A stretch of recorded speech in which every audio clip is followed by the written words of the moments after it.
So did someone contact you, or did you see the job going and think, nice to go back? I actually got contacted. There's a club in Atlanta, Georgia called Cobb FC. They're no longer a club, they've amalgamated with another club and the name's changed. They got in contact with me and offered me a technical director role. And at the time my wife was a little bit homesick. She'd lost her grandmother, and a return to the States was kind of on the cards, and the job had come up, and it was quite a big job, a very strong club.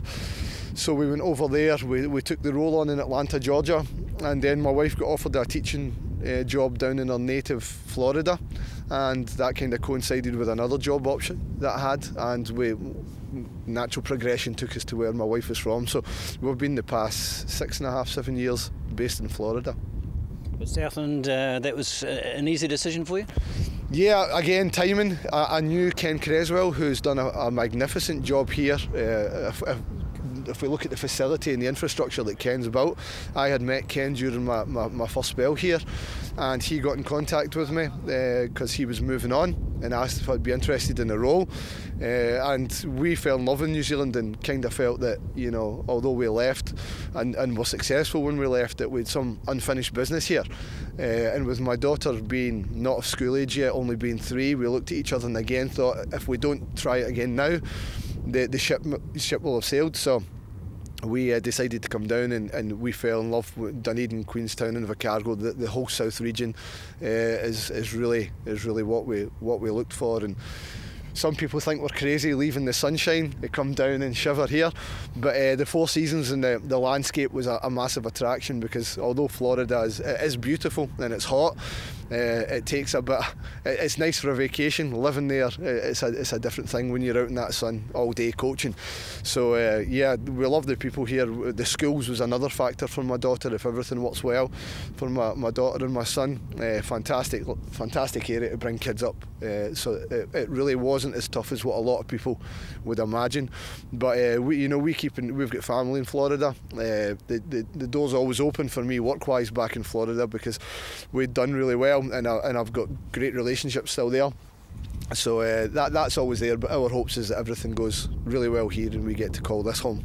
You'd have watched the Glasgow Commonwealth Games with extra interest. A lot of fond memories there. Did it look like the city you left? Yeah, no, it's changing all the time. My parents still live there, and Glasgow is constantly evolving. It's a very busy city, and obviously when you host something like the Games, it gives the city another boost of energy.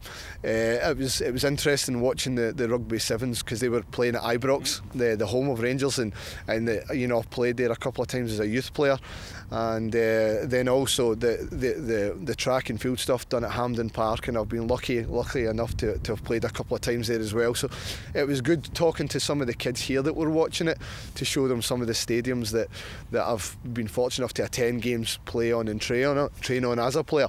So that was interesting to see. But yeah, I think their summer is just as bad as the winter down here, so I'm sure it would have taken a bit of getting used to for some of the athletes.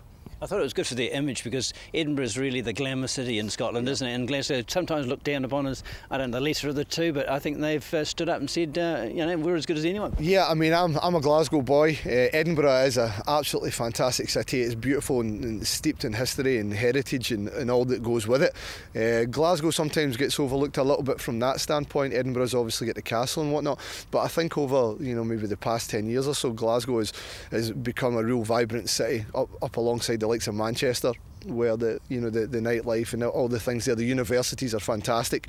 So I think it was a great thing for Glasgow to be able to host, and for such a small country as Scotland, it's fantastic to have two cities relatively close to each other. I mean, they're only like 45 miles separate from each other. So for tourists going there to experience, whether it's football, rugby, or just general tourism, there's not a lot of space between both cities, and it's fantastic. Are you eligible to make the vote? Oh. I've been gone for that long. Yeah, no comment on that one, what way I think it should go. But yeah, I'm not sure whether Scotland breaking off will be a great thing for Scotland at this day and age. But again, I'm no real expert to talk about it, because as I said, the majority of my adult life has been spent overseas. I suppose whatever's good for my mum and dad and my sisters, that'll suit me. Seems to be very evenly split from pre-polls. It's very hard to read. It's hard to read, but I think when things come down to doing the official vote, that's when people will maybe start getting a little bit twitchy and itchy. And you know, all the lead-up stuff is always nice, and everybody gets to voice their concern. But once you need to tick a yes or a no, for real, I think that's when people will need to have a little bottle check. Right, let's just look at your role here. The sorts of things you've got in mind you'd like to achieve. Well, first and foremost, Ken and Barry, who were the guys here before me, have done a fantastic job. There's nothing. The wheel doesn't need to be reinvented. I think a breath of fresh air more than anything else. A little bit, you know, new enthusiasm. Because like everything else, sometimes it's nice. And my club will be saying the exact same about me, having been there for so long. That the new guy coming in always brings a little surge of energy. So the programmes themselves and what Ken and Barry have done here has been fantastic. I just want to put my spin on it. I want to look at the club structure here, because it's one thing us doing fantastic programmes in here at the office, but it has to be done all across the clubs. And here we come with the weather.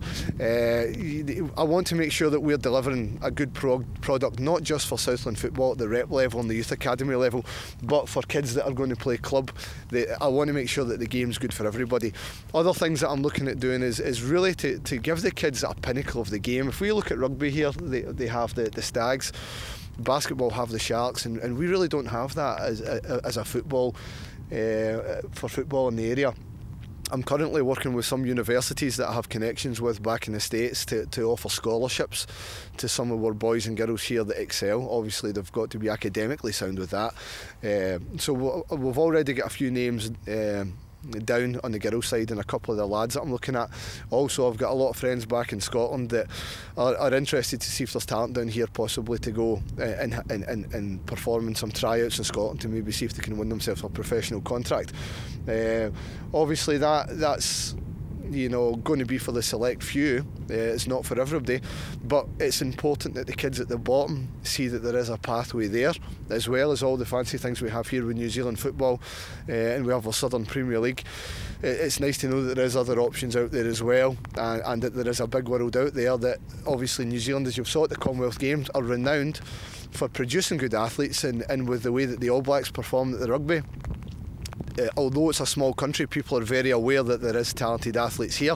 So if we can show the football community that there is something else out there, you know, that would be great. I really want to make sure that all the kids get a good foundation of the game. I think everywhere I've been, whether it's Scandinavia or Scotland, and certainly in the US, we always have coaches say, you know, I've inherited these players that have missing this part of their development. I really want to make sure once I get the foot under the table that we have some grassroots products where the level of coaching is consistent, and we're developing young, vibrant coaches to get out there and really inspire the kids. I think I've stood out in the rain long enough. Just one more question. Yeah. Everyone has an EPL team they follow. Declare your colours. Well, yeah, in English Premier League, I like to watch the games. I'm a Rangers man. I'm a Rangers man, and there's only one team for me. I do like watching the way Arsenal play. You know, and it's good to see them back to winning ways, and obviously they've done particularly well in the Charity Cup. But I like to see good football played, and it's going to be very interesting seeing what Manchester United do this season with Louis van Gaal turning up. I'm also very interested to see how the mind games go between him and Jose Mourinho, who have obviously worked together before at Barcelona. But I think it's going to be a very exciting league this year, and obviously Liverpool had a fantastic season last year. It'll be interesting to see if they can sustain that push, but I wouldn't mind seeing Arsenal do well.